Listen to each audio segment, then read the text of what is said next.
दोस्तों, क्या खेसारी लाल यादव जी के लिए तरस रही है काजल राघवानी? तो इस वीडियो को पूरा देखिएगा। नमस्कार दोस्तों, हम हैं बिकू, आप देख रहे हैं अपना चैनल बिकू भोजपुरी न्यूज़। तो आप लोग के बता दें दोस्तों कि काजल राघवानी जी इस बार लगातार कंटिन्यू खेसारी लाल यादव जी के गाना पर रील बनाते नजर आ रहे हैं दोस्तों, जैसे कि सुनिए रील।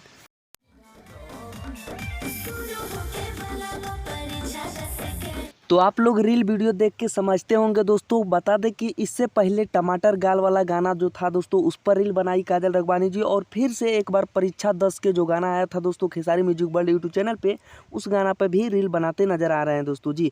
तो ये कहीं ना कहीं तरस है दोस्तों। और आप लोग के बता दें दोस्तों कि आप लोग कितने ज़्यादा एक्साइटेड है खेसारी लाल यादव जी और काजल राघवानी जी के एक बार फिर से साथ देखने के लिए जी। अगर ऐसा चलता रहा, ऐसा करती रही काजल राघवानी जी, तो मुझे लगता है कि बहुत जल्द एक बार फिर से जोड़ी देखने को मिलेगा दोस्तों खेसारी लाल यादव जी और काजल राघवानी जी को। बाकी आप लोग कितना ज़्यादा एक्साइटेड है कमेंट कीजिएगा। वीडियो पसंद आए तो लाइक करके चैनल को सब्सक्राइब करके जुड़ जाएगा। धन्यवाद दोस्तों, फिर मिलेंगे बवाल खबर के साथ।